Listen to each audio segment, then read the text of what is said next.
Hey, this is Joe Castiglione, and you're listening to Not Another Sox Podcast. Can you believe it?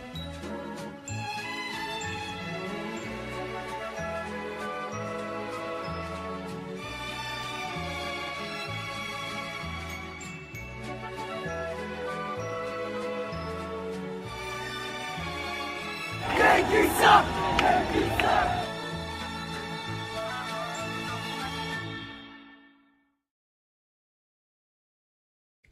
Buenos noches, amigos, and welcome to another episode of Not Another Sox Podcast. I am Jack Webster here with our producer, Ian Doran, coming at you live from Providence, Rhode Island. Fellas, woo, woo, if you hear that in the background. Yeah, no, I love that we started the podcast right as someone had to go to the hospital. I wonder... So fucking selfish. Yeah, how dare you? I wonder if they're bringing Craig Breslow to the hospital. You know what? Yeah, he could use some reciprocation, like Yeah. Get the paddles. Yeah. Stat. he could use it. Imagine there was medical equipment and they rub the paddles together to bring you back to life, and when they zap you with it, it makes the sound of the X from America's Got Talent. Imagine if the ambulance came and then it was super tiny but just filled with clowns. And then while they're trying to, zap you and everything, like your hair goes everywhere, and then they just start pulling a bunch of handkerchiefs out of your throat, like, oh, here's your problem. Has anybody considered doing that to Craig Breslow? Yeah, and then you sit up and you're like, whoa, where am I? And they go, oh, someone got you flowers. And then water squirts out of it. Oh, man. That would be silly. Yeah, I say it all the time. Clown funerals must be super convenient. That's true. Yeah. Everybody carpools. Well, welcome back to Not Another Sox Podcast, ladies and gentlemen. I mean, it's only been a week. I feel like it's been longer than that.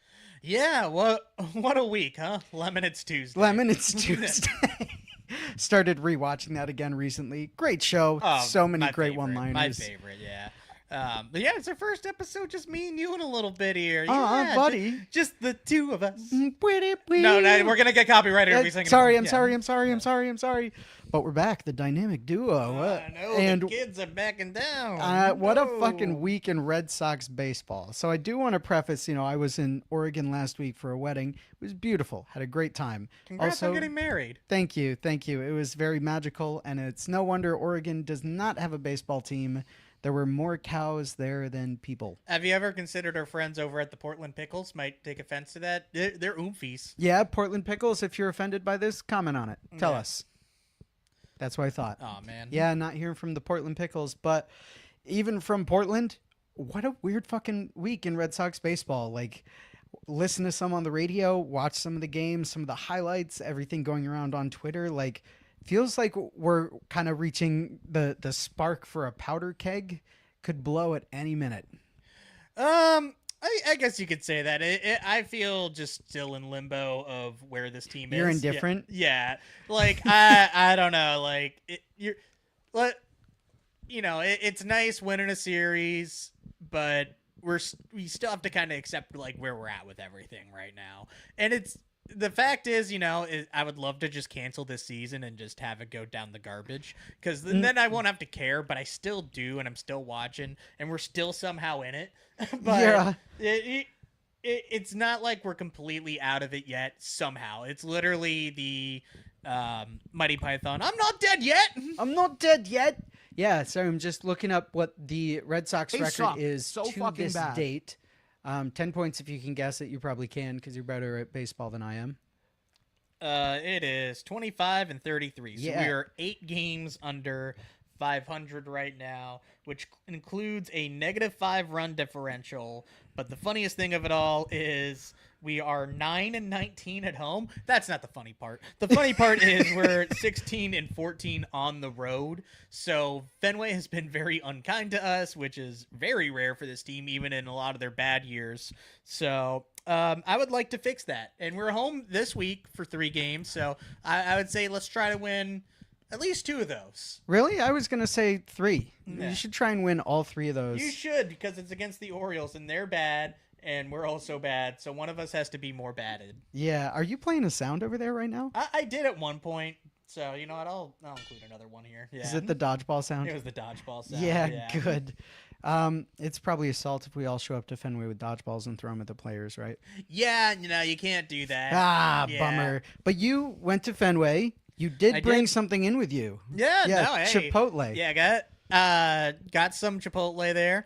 I did the Chipotle next to Fenway, which is a super large game bowl. I didn't want to just have it be in my car from halfway there and then get cold and everything. So that Chipotle near Fenway, I've had so many misses with, but I went in this time. I was like, fuck it. I'm just going to accept whatever. I'm just going to keep asking for more rice and cheese because they try to skimp you. But there was almost no line. They gave me what I wanted, and you know what? It was super good, and the guy was nice. So I had a good experience with that. Was able to get some Chipotle in, and it was free tickets from a friend, too, and they were great seats. I mean, you just can't fucking beat that. You can't beat that. So you can if they won the game, which they tried their darndest. What a troll. God, I remember that game because they ended up going, or they lost 7-6, right? That was when Mickey Gasper grounded into his double play in the Grand Slam. Was that the game you were at? I believe so, yeah. So that was the game where Jaron and Sadon went back-to-back to begin the game. Right away, yep. And then, Ranger kind of fell apart, bullpen blew it, and then we got back into it, and it was just a little bit short. So, yeah. Another just, game where, we saved our best baseball for the bottom of the ninth, and it just wasn't enough. If you did anything else, really, right?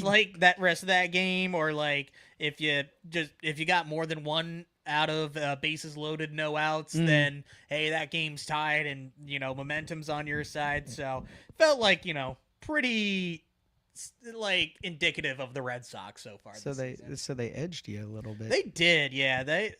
I got fucking blue balled. Yeah. Of a walk off. So would you rather bet money on that Chipotle being good or the Red Sox winning at home? Oh, probably that Chipotle, because that Chipotle at least is hot right now. That Chipotle is on a winning streak where. The Red Sox have been off and on, so I don't know what to expect from them on any given night, literally. Yeah. Well, I can tell you exactly what to expect from both the Red Sox and that Chipotle. It is diarrhea, is what you're going to get from that. Yeah, it was shit from a butt. It was shit from a butt. Weird fucking week in Red Sox baseball. Went 3-3, 1 for 2 against the Braves, 2 for 1 against the Guardians. Some really terrible performances and some really unbelievable performances. I kind of didn't really know what to think. Other than, I guess it's par for the course. Yeah, no, it felt very 2026 Red Sox where, you win 8-0 the next day, and it's just everything's back. We're golden, baby. We're 3 out of a wild card somehow still, and then the next day you fucking blow it again. Yeah. In a whole new creative fashion.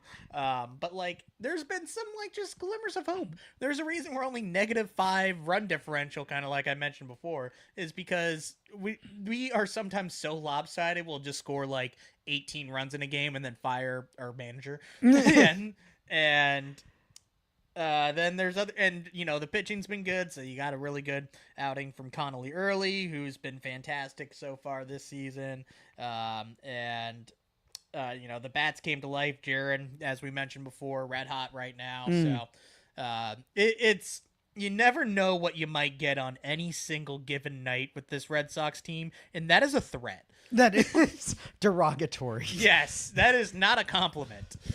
It's I still don't know how to watch this team, I guess, because another guy who was really excellent this week, Caleb fucking Durbin. What was he batting? 281 this week, had 7 RBIs or something like that. Made a lot of differences in the game, still playing excellent defense at third base. So it's little surprises like that remind me that on any given night, one Red Sox player is going to be so good, and the other 8 of them are going to be so bad. Yep. So I looked it up, Caleb Durbin's stats, and this just made me laugh.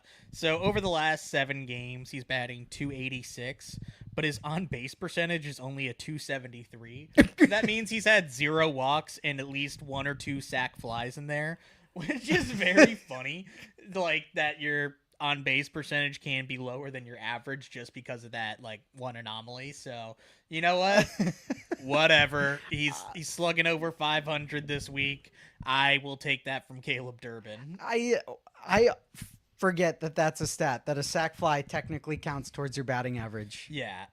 Or it doesn't count towards your batting average, but it does count towards your on base percentage. It does? Sac fly counts towards your on base? Yes. Or you don't get credit for getting on base, but it does count towards like the plate appearance, where a sac fly does not count towards an at bat.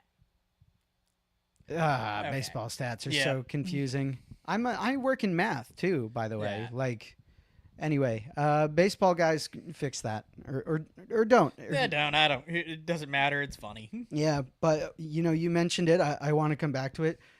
What happened to Jarren Duran? He was poopy. He was poopy cheeks. And then through the month of May, hit 9 home runs. You think he was just so excited for June? Yeah, oh man, yeah. This is a guy that wanted to get all of his work done in May. Yeah. I mean, he's always been somewhat of a hot and cold hitter. Maybe not even to this degree, where he was pretty fucking bad in April and March. And then, he really turned it on, especially this last week with a lot of the homers and power. So I guess something's just clicking with him. He's driving the ball. He's even running a little bit. And defense has been fine this year. So good to see, whether no matter I can do this. No matter what side of the coin you're on with Jarren Duran, whether you want to trade him or keep him doing good is always good for the Red Sox. Yeah. Either you're actually getting a good player or you're increasing the trade value. So this is a lose-lose situation with him doing well. Yeah, and you say it all the time, right? Like, you want everyone on this team to do good. It doesn't matter. Like, you want the Red Sox to be good at baseball. It doesn't matter if you like them or not. If they are doing good, the team is doing good. And that's what we're all about. I can name like 3 to 5 players I would root against for several reasons. But Jarren Duran, whether you want him on this team or not, it benefits everybody for your baseball team to be good at baseball. Yeah. Crazy. Aroldis Chapman, piece of shit still. I want him to do good. Yeah. 102. Fuck yeah, I'll take that. He's continuing to just be fantastic. He's so lights out. You think he ends up going to San Diego? I mean, I don't know where it is, but yeah, if the Red Sox are still in this same boat where we're even like not in it, but we're not out of it, or like under 500, then there are a lot of teams out there that could use the services. Just about anybody. Right. And because everybody else is so mediocre this year, there's a lot of teams that can convince themselves that they're in it and end up trading a top 100 prospect, since there's going to be, a lot of people bidding for his services, because he doesn't have to be a closer. He could be an 8th inning guy. He could be a firefighter guy for you, which he's been willing to do in the past. So, you have one of the biggest chips right now, and he's not only a rental. If he passes 40 innings, passes a physical this year, it becomes a vesting option, I believe. So sure, he's very much on pace for that. He's healthy as a mule, and he has pitched, I think, even close to 20 innings at this point here. So I think he'll depending on where this team is, he'll probably still end up being shipped out at the deadline, along with some of the other rentals if things are still going the way it is. You'd be getting a whole lot back for him for sure. You would, and I'm kind of looking up some of his numbers right now.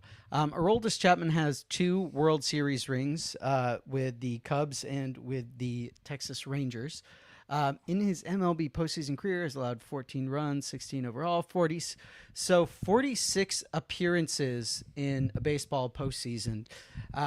I've said it all the time. I'll say it again. Aroldis Chapman is a guy that gets you to the postseason, right? And if you're not in it at the deadline, a team that thinks they can make it to the postseason are going to be slobbering over Aroldis Chapman. So, like, you probably get a top 100 guy pretty easy. I wonder if you get some potential MLB talent back with that too, because God knows this team could still use some MLB talent somehow.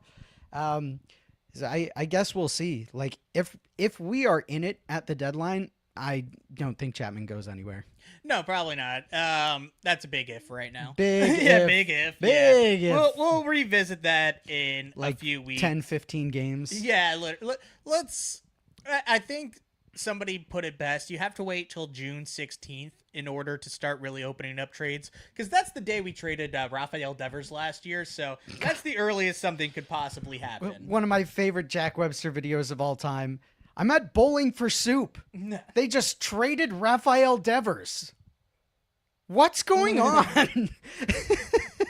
That was a rough day for you. That was, well, it was still a fun day. Yeah, I at was least you were at Warped the Tour, Bowling for Soup concert. Yeah, I know. Like, imagine you had gotten that news and you were actually standing on the edge of a plank on a pirate ship and they made you walk the plank and then you found that out. You would be like, I might as well just It would make the jump. plank a whole lot better. Yeah. Wow, at least there's a bright They wouldn't side even to need that. to push me. I would just fucking backflip. You would there are sharks down there. I'm out. Yeah. I'm going. We also saw some successful ABS challenges this week. Yeah. Did that blow your mind? That's mostly the last game here. Do we want to jump ahead to that even? Do you think we should? Do you think I got ahead of myself? Do you want to do a think fit so. check? Yeah, we'll use that as a teaser. Do you want to do a little fit check and tell us who and what you're wearing? We'll do a little fit check here. So, this is one of my two Reds sleeveless vest jerseys. But yeah, we got the Canadian icon, Joey Votto. Glad he ended up being a Red for life. I know he signed with the Blue Jays at the end there, but he was one of truly the game's great first basemen, and I hope he makes it into the Hall. And I hope he starts a podcast and he joins the Believe Network and comes on our Comes fine and program. hangs out. Yeah, even though he has like no connection to the Red Sox, I would still love to have Joey Votto on. Yeah, he has no connection to the Red Sox, but a huge connection to baseball. So would still love to have him on here. You think he has a good case for the Hall of Fame? Yeah, I do. I mean, he has 60+ WAR, MVP, Gold Glove, Silver Slugger. So, and I think the personality helps a bit too. I think people just like that he played his entire career on the Reds, and he, very funny, especially in his post, retirement, just making TikToks and shit. Yeah. Like he's just a good dude, and I think that helps out if voters on like the fence about him. Like, Yeah. Do they typically weigh morality into their votes? I think it depends on who you're asking, and Sure. I think sometimes it's more unintentional than not. Sure. Like you can skew whatever numbers you want for anybody if you like them, or Yeah. if you don't like them. Like Right. you can always find your case just based off your own prerogative at the end of the day. Yeah, I mean, that's the cool thing about baseball is you can kind of manipulate the numbers in your favor. I think Votto has a case at the Hall, and I think hilarious if he goes in a Blue Jays hat. Well, he didn't even technically play for them. It was just a minor league thing. So Oh, so Yeah. he'd go in. Is it a Yard Goats hat then? yeah, he would go in the Yard Goats hat. Are the yeah. Yard Goats really the Blue Jays feeder team? No, they're not. They're the Rockies feeder team. Yeah. Oh. yeah. What the fuck? Yeah. The Hartford Yard Goats feed the Colorado Rockies? Yeah, sometimes it's just random. So You know what? Baseball makes no fucking sense. You know who else was good this week? Was Isaiah Kiner Falefa. Yeah, the $6 million man earning his paycheck. Yeah. Yeah. That's a great meme you made, by the way. No, thank you.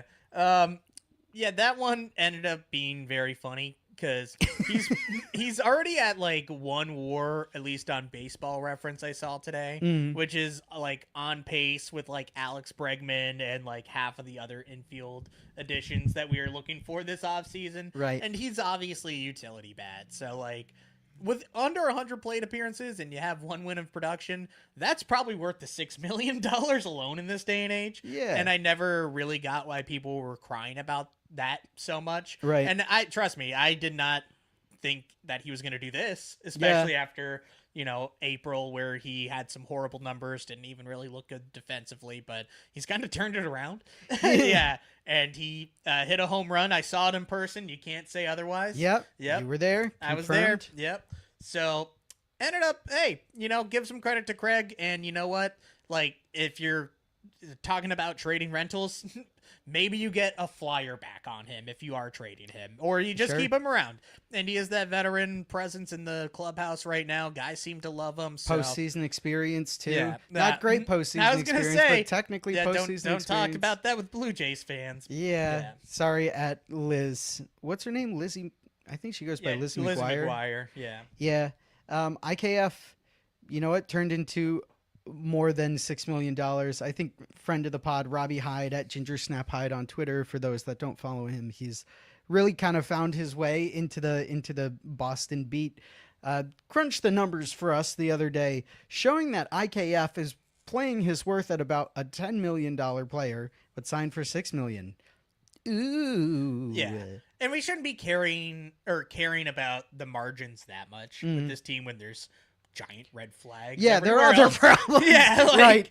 There's so many other roster resource failures apart from IKF, which is actually good now. Yeah. Yeah. So I think, it does matter, though, how he's playing, because maybe you get Romy back.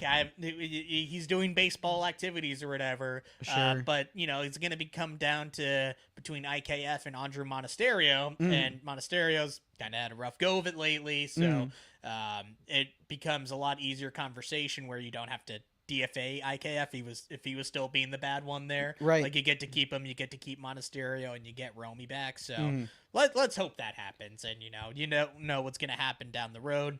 Obviously, you already had to move Meyer to shortstop, and he's looked good there. So you still have other infield positions open right now. Yeah. What do you think happens to Marcelo Meyer when Romy comes back? I think at this point in the season, you're just giving Marcelo the keys to the car at shortstop. Yep. And he's had a rough go of it. The numbers aren't great. The defense has been above average, but not like even league leading or whatever, Sure. So it's still, but you have almost this luxury of being bad right now where you can just have him go out there the rest of the season and have these growing pains. He probably came up a little bit too early last year because of some of the injuries that were happening on the roster. So you can have a longer leash with him right now, and that's fine. And I hope he does turn things around, and I still do believe in it. But, it's not like you have to worry about, what you're going to do at shortstop, at least for the rest of the season. Yeah, that's going for Marcelo Meyer right now. Yeah, that's going for everybody else on the injured list right now. Yeah. Oh, that's what we call a segue. Oh, God. Yeah, hit me with it. Hit me with the segue. Yeah, so what's happening on the injured list right now? I hate this Red Sox medical staff, not because guys get injured, but because they have the worst timelines in the entire world. Every single time a player is just like, oh, he'll spend the minimum on the IL or we might avoid it, he's out for 2 months. Yep. And it feels like it happens every time. I can't remember the last time a guy actually spent the minimum amount of time on the IL, whether it was Williard last year or Garrett Crochet or Roman Anthony, and now Garrett Whitlock hit the IL. And you just keep getting these minor setbacks, and it's just like, I'm not even close at all, guys. I don't even know why you're talking about this. So right. It just feels like whenever they say that it's going to be the minimum amount of time, it's not. Yeah. Just stop giving the timelines. It's fine that guys get injured. It happens to every team, and I feel like we've only had somewhat, bad luck this year with it. So, yeah. Yeah. Well, I'm looking at the timeline right now. It could be anywhere from 1 week to 6.5 months. We're really not sure.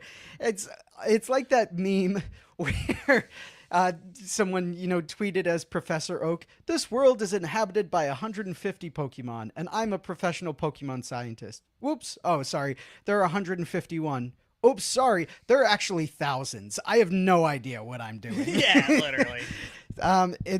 It's shitty to see that these timelines are being set back. We were hoping we get Roman back soon, and granted, Roman hasn't had the most productive start to the year, but very unlucky at the end of the day, though. Yeah. Yeah, and he's not going to get any better being on the injured list. Same with Garrett Crochet, had kind of a rough start to the year, but again, not going to get any better being on the injured list. And then this week we had Whitlock go down on the injured list as well, which I think they made retroactive, but as a guy with an injury history who's been fucking fantastic for us in the 8th inning and as a firefighter in extra innings, that was a really hard one to add onto this pile of injured players. Yeah, it really kind of threw that whole bullpen into a flux where like you obviously have Chapman for the ninth, and we've barely been able to use him even over the last like 2 weeks, Right. since either we're winning in a blowout or we're losing. Yeah. Like like he literally had to come into a 5-run game the other day just because they're like, you haven't pitched in like 2 weeks. We have an off day tomorrow. Just go out there. Yeah. And then he nearly fell over and died. Right. And that would have ruined everything. But yeah, now you have to figure out where that 8th inning is, whether that's Slayton. Greg Weissert. Yeah, you have Greg Weissert, which, oh God.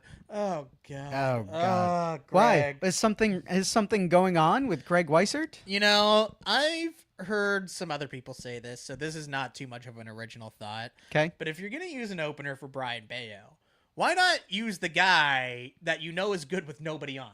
There's famously, when you begin a game, there's nobody on base, and that seems to be Greg's biggest problem.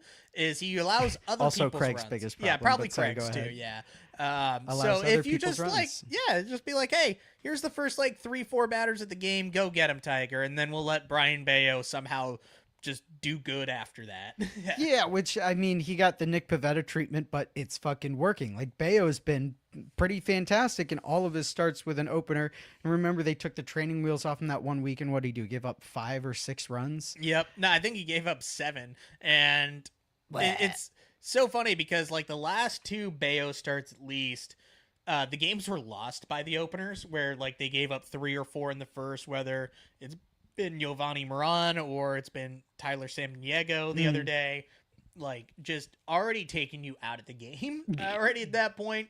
And offense, should, be able to overcome that. So it's hard to, blame it all on one dude even, but it's hard, obviously Bayo's done well coming out of the pen, but we need to figure out a way to, either figure out that first inning or just have him go back to a normal thing, because it's still costing us games having him needing an opener, and it still burns a bullpen arm with that you might want to use in a higher leverage situation, since we haven't had that dude where they've been able to pitch like 2 or 3 innings to start even. It's been 1 inning and it's multiple runs every game, it feels like. Yeah, I bet you know whose stats I'm looking up right now. Oh, yeah. Famous opener for the Boston Red Sox, Brennan Bernardino. Just seeing how he's doing with the Rockies this year. Pitching to a 3.70 ERA. He started 2 games. And that's half at course, too, so that's good. Yeah, FIP at a 3.12, WHIP at a 1.23. ERA plus is at a 1.28. So, I mean, what if we trade for Bernie back? I will just give him Brennan Ward back, even though like we have no need for him. I know some people love him, but I'll just undo that trade. What if, hear me out, what if we trade Danny Coulomb to the Rockies for soda in the clubhouse? I will trade him for a negative. Yeah, give us your lawnmower. Yeah, done with that guy. Yeah, I want to see him improve, right? It does everyone good for the Red Sox to be good at playing baseball.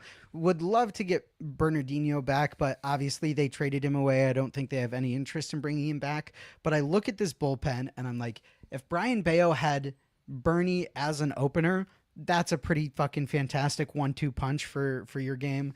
And if they had a lefty that could come out of the pen and get work done at a 3.70 ERA, this team would be probably 3 or 4 games ahead of where they are right now. Yeah, I could even see like an Eduardo Rivera, who we saw come up against the Yankees, Sure. who threw a few innings, and we haven't seen him since. I think he's been doing well in Worcester right now. You also have Tommy Kahnle, where he's opting out. He might, we're still in kind of that limbo where we can add him. We'll see if we do. We'd have to make a 40-man move, and I say go for it. But you're kind of in a weird spot right now with some of these dudes where.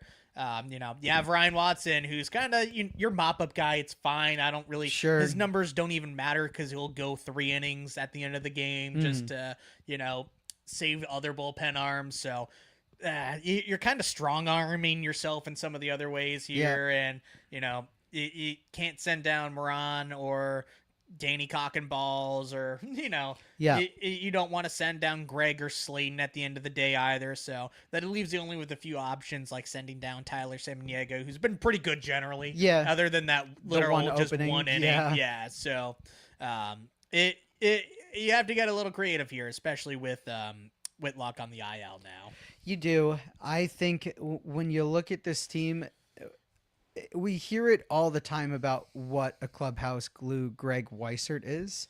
And I say it in our group chat all the time. I mean, anyone who will listen to me talk about Greg Weissert, if Greg Weissert is clubhouse glue, I love him. Keep him on this team. Let him hold that clubhouse together. Just stop putting him out there in the highest leverage situations in every single game, because right now he's not performing at that level. If you're determined to keep Ryan Watson, then you got to find another purpose for Ryan Watson. Otherwise, you got to move Weissert into your mop-up role until he can pitch you in high leverage situations. You just knew that slam was coming against Atlanta the other day. Oh my God, the most predictable slam of all time. Yeah, like you honestly, it's hard for me to really get mad at Chad Tracy, but if you had Slayton up and warming already, that was the game right there. And it felt that way in the moment, and it obviously ended up being true. So it's the 6th inning, totally pitched well. I'm pretty sure at least like 5 innings, 2 runs. He's been fantastic, I think, this season.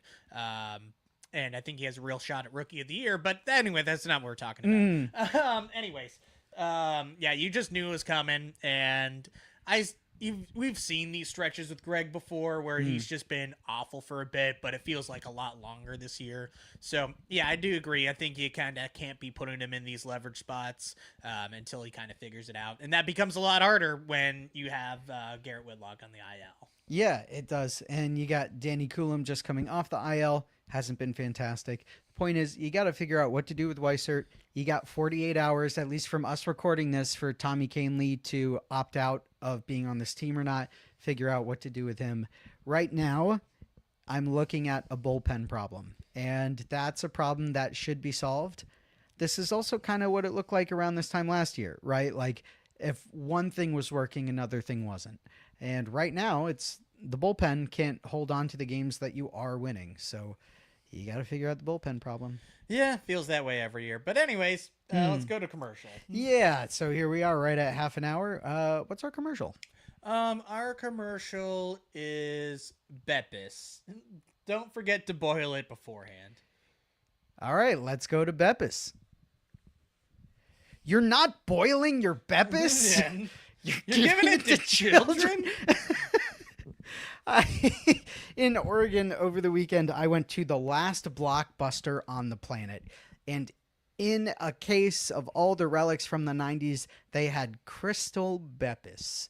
And it's exactly what you think it is. It's Beppis, but it is clear. Did you drink it? No, it was in the display. That's not what I asked. Yeah, well, I feel like if I open it, then at Blockbuster explodes. It's like, opening a relic that should never have been opened, and then the genie comes out and starts blowing everything up. Bless you. Bless you. God, now you just want attention. Yeah, gotta love this live television. Yeah. But if we're, coming back into things here, we talked a bit before the break about the bullpen problem. Yeah.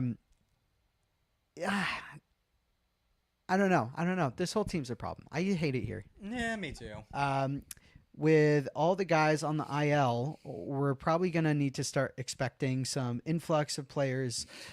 There was a lot of information that came out this week, specifically about how Breslow addresses and talks to his players, builds his team, puts out his fires. Kind of a weird segue into that, but with what we're expecting in the next few months, how much do you believe in Breslow to glue this team back together by the deadline or by the end of the season? I mean, it's hard to say which direction they are taking, because I think Greg Breslow knows that his job's on the line right here. And I think John Henry is really going to pressure him to, continue to try to win and have some of these long-term, issues offensively solved. But at the same time, if you're out of it, it doesn't make much sense to hold on to Chapman and Gray and everybody else that, we've talked about before. Mm-hmm. So I think he's in a very hard space right now. And, I think we still got to hashtag wait and see where things are at. But Shout out Fenway attendee. He showed last year that he was super indecisive, and he was willing to get uncomfortable. He was willing to trade some of the prospects. But at the end of the day, even if you are willing to or whatever, you weren't able to make it work. You fell right on your face. You ended up giving a top 100 prospect away for Dustin May, and you ended up kind of floundering in the playoffs because you didn't get that reinforcement, and you had to depend on a Connolly early in Game 3 as a rookie. So hopefully, the deadline works out better even one way or another, whether you are selling or you are buying. You have to pick a lane. Yep. And you have to actually, go in that lane, because we have not done that yet. Mm-hmm.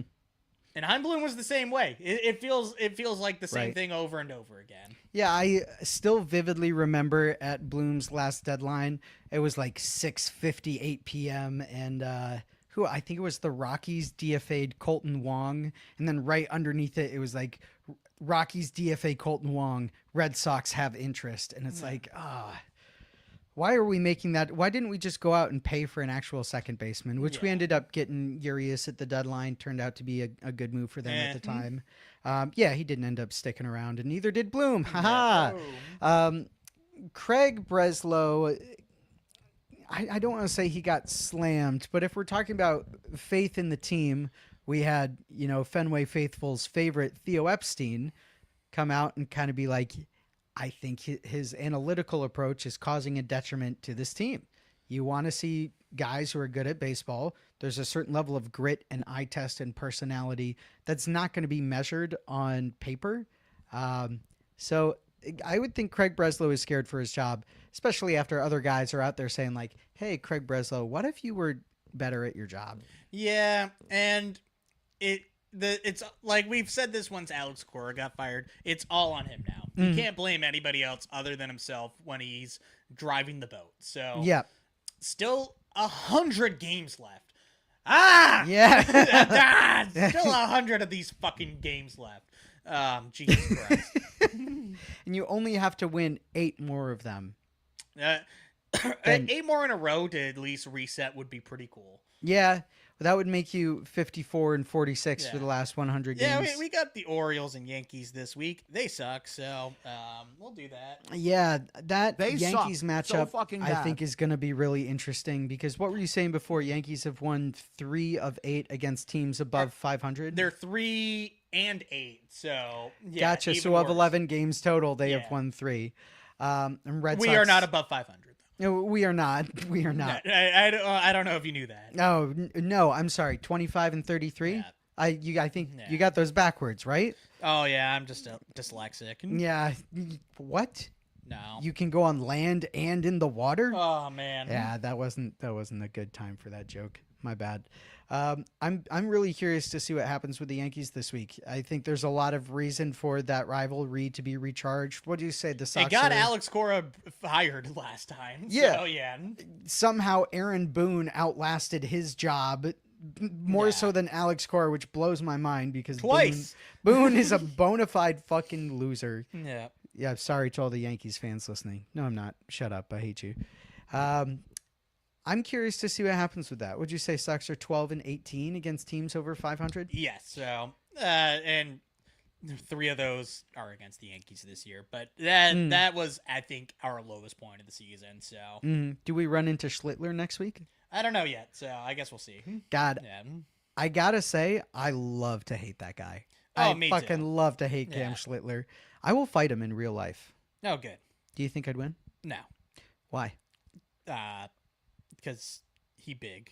I got a black belt in karate, though. Oh, man. You don't know if he does or doesn't. You know what, Cam Schlittler? We know you're listening. Let us know if you have a black belt in karate and if you want to fight. Anyway, to Breslow's credit, the pitching has developed beautifully, probably better than I've ever seen this system churn out pitchers before. Yeah, and hey, we still got the hitting prospects too, and Franklin Arias and Justin Gonzalez. So, well, yeah. Has Justin Gonzalez made that big of a jump? Yeah, no, he's on a lot of top 100 lists now. So Sick. yeah. Fuck yeah. What about Blaze Jordan? Oh man.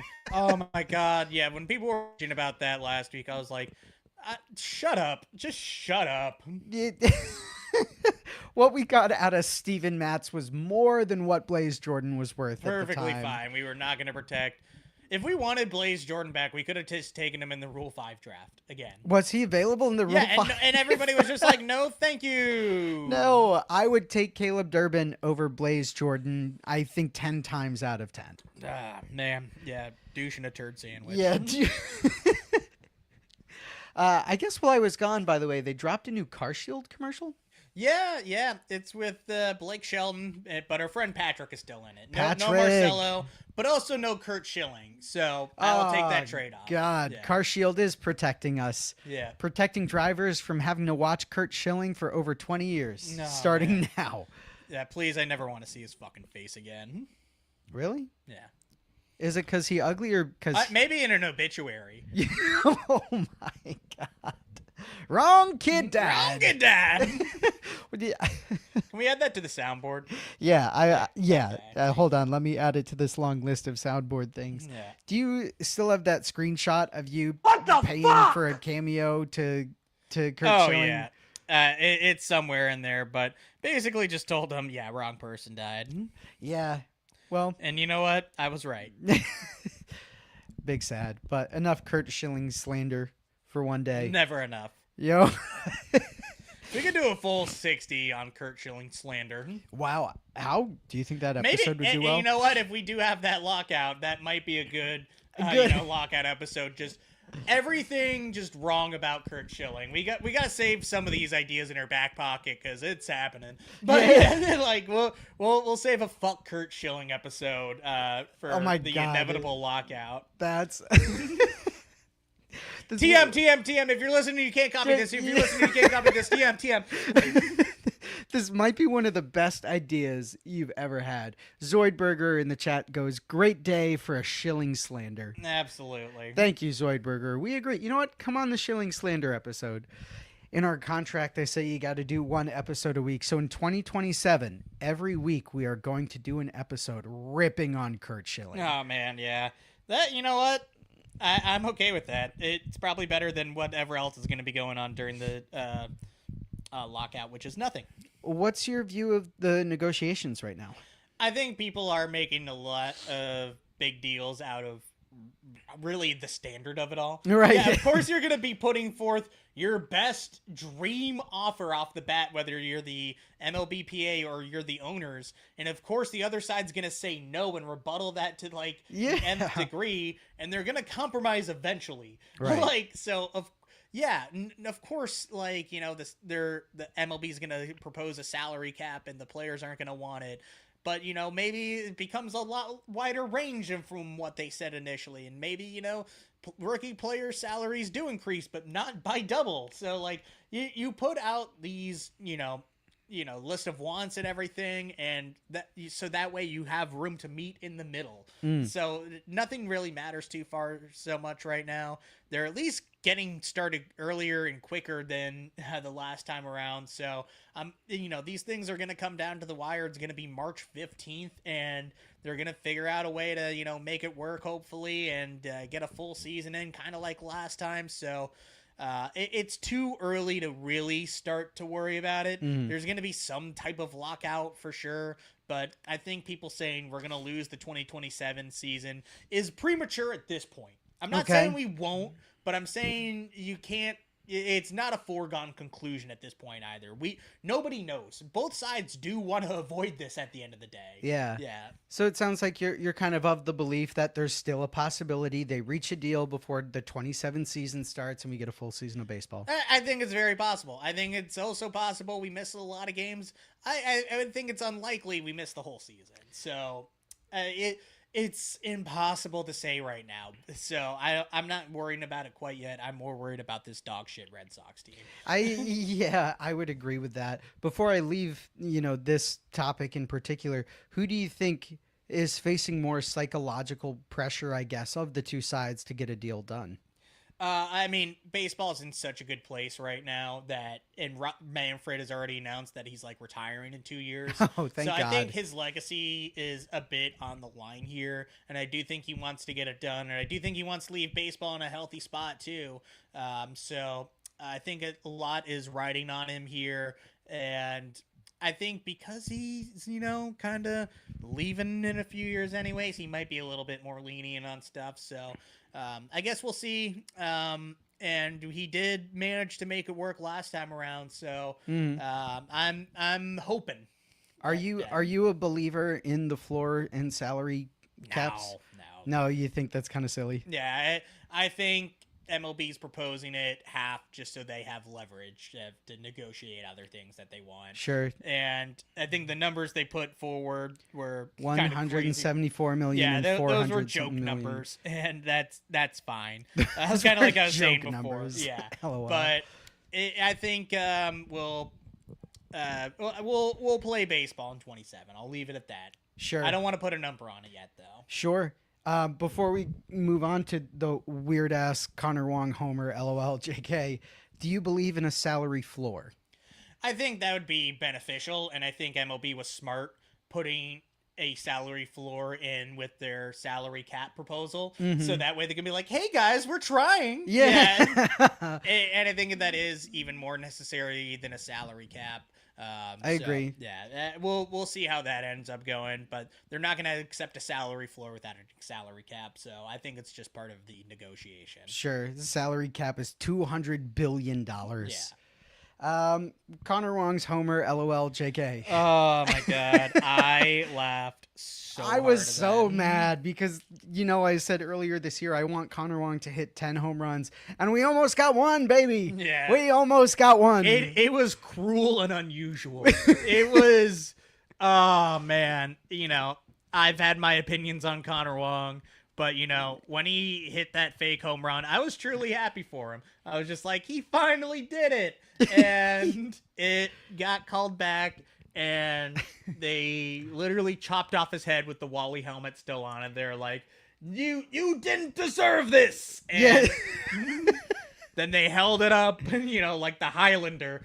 Yeah. Everyone cheering. Yeah. Cruel and unusual punishment. And by like a millimeter. Do you think he actually got it or not? You think they were right? I think, it probably wasn't like, a fuck home it, sure, give him a home run. I think there probably wasn't enough to overturn it. It might have not technically been, but come on. Yeah. Like you gotta give the dog some McDonald's before you put him down. Mickey Gasper's their starting catcher now, and apparently, so like you gotta let them have chocolate one time before saying goodbye. Do a day of their favorite things. You want to take Connor Wong for a walk, give him some McDonald's. Go look at the rabbits, Connor. And then you want to put him down. Yeah. Well, you touched on another thing I think was really important. Connor Wong robbed of that home run. I think we ended up winning that game by a pretty large margin anyway. Yeah, we broke it open in the ninth. Yeah. Mickey Gasper is the starting catcher.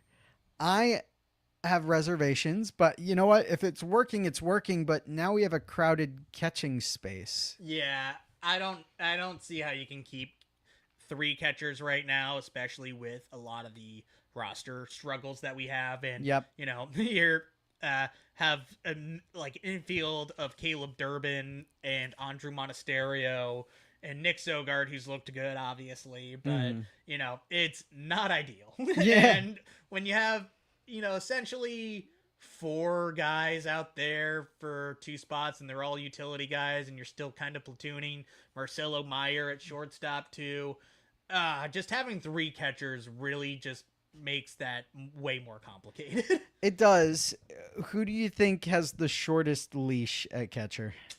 I mean, everybody has options. So Right.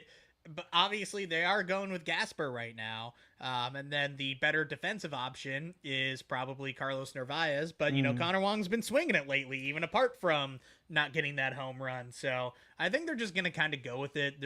They had Gasper over at first the other day, though. So they've had him DH a good amount too, especially, with the outfield injuries going on too. So I think they're going to let it ride for a little bit, but you can't keep doing this forever. Yeah, it's showing you that this team's desperate for offense, right? Yeah. And if Mickey Gasper is swinging the bat, sure, why not? Like, let him swing the bat, but you don't have a lot of places to put an extra body that isn't hitting 20 home runs and is getting on base at a 350 clip right now. You know what I mean? So you can hope for that with Gasper, and that seems to be what they're doing, but everyone has options. Everyone got options. Truthfully, nah, never mind. I was going to say maybe give Narvaez a few weeks, but I was wrong. You got to keep Narvaez up here. Yeah. Well, anyways. Anyway. And then the last game of this week, we touched on it earlier. We saw the Red Sox finally get to use the ABS system the way it was intended to win baseball games. Yeah, they won 4 challenges in a game.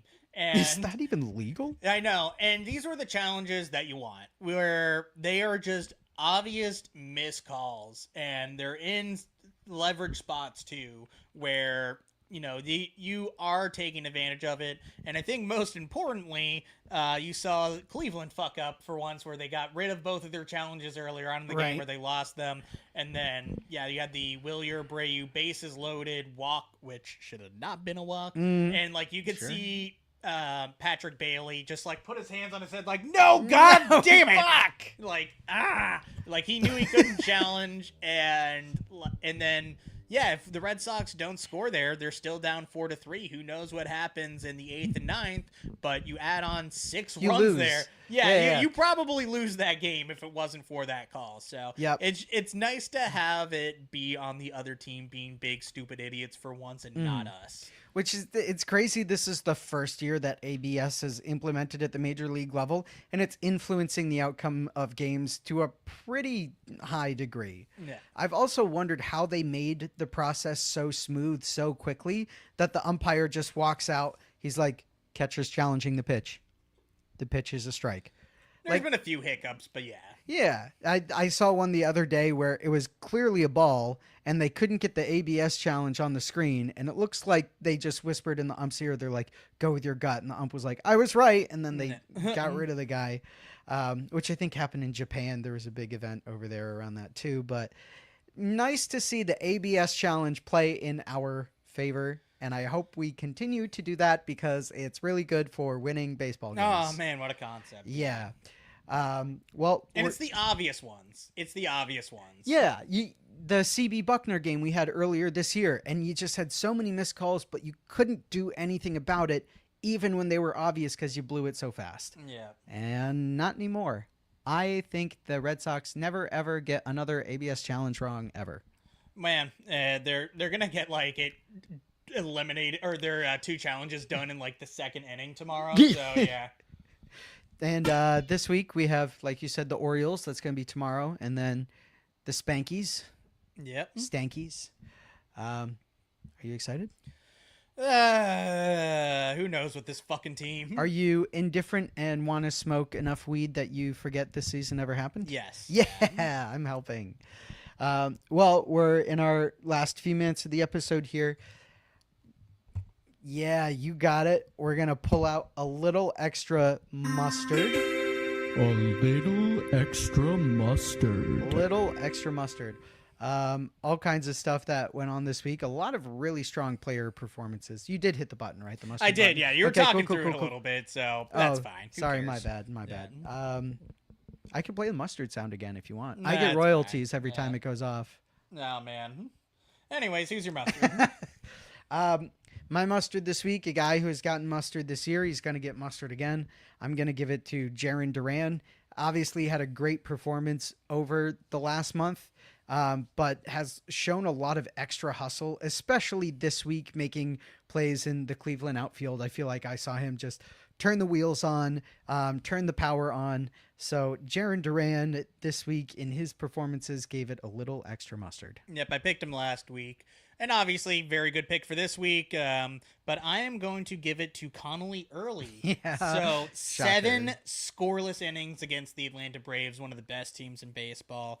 Only 4 hits, 3 walks, 7 Ks, and his ERA is sitting under 3 for the season. So, Oh, shit. yeah, he has looked excellent. He's had some ups and downs. There's going to be growing pains here and there. But this is a guy that's showing you he belongs in the major leagues and is thriving right now. And, is a perfect number 2 or number 3 in a very crowded and good rotation right now. Your early looking better than Bayo take is starting to... I'm feeling very good on that one still. I am too. Does Bayo have options left? Yeah, Bayo does have options left. So Oh, no. we'll see what happens once Crochet comes back. It doesn't sound like it's anytime imminent anyway. So I think it's too early to start really planning out anything else right now. So yeah. I also want to give an honorable mention to Sonny Gray. Was really solid for us this week. And you had Crochet go down. You had Oviedo go out early. The guys that were left are performing at incredibly high levels. So good to see that the rotation can still hold it down, at least for the most part, before they bring Greg Weissert in to kill us. Hey, I'll give him a clean inning. He's fine. Okay, make him the opener. Yeah, make him the Weissert opener. would be a wonderful Make him the opener. closer. Make what? Yeah. No, I can think of 10 people that should be closers The before Greg close. Weissert. It will be a clean inning in the 9th, and it'll be fine. I would rather have John Henry be the closer. I would rather have your dog be the closer. I would rather be the closer. Yeah, he did it for Italy. A bippity Hey, boppity. IG leave. I also want to say, one more thing as we're closing out our episode here. It is Pride Month, and we're seeing Go Gays. Go Gays. We're seeing a lot of baseball teams change their logos, support that equity and inclusion. A fair reminder that baseball is for everybody, and excuse us for getting on our soapbox, virtue signaling, all that shit.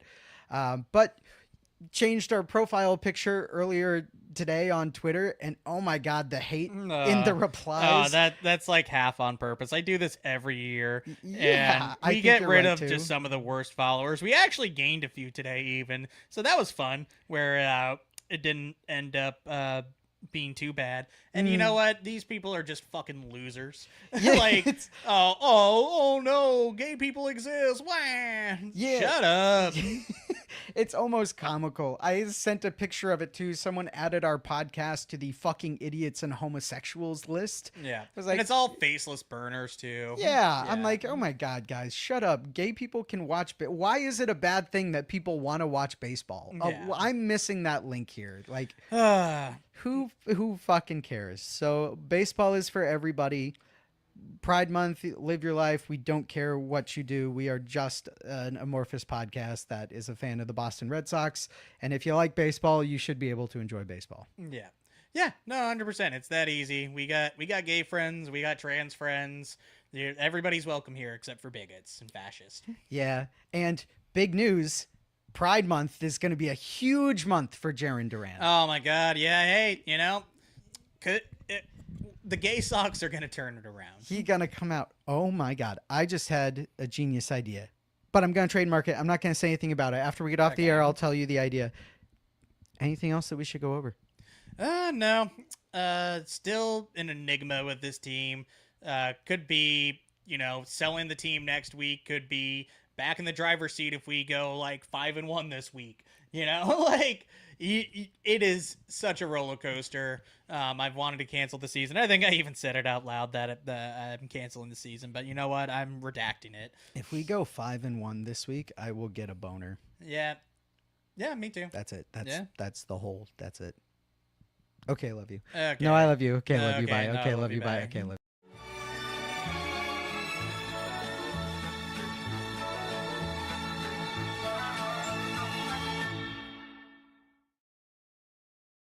Go.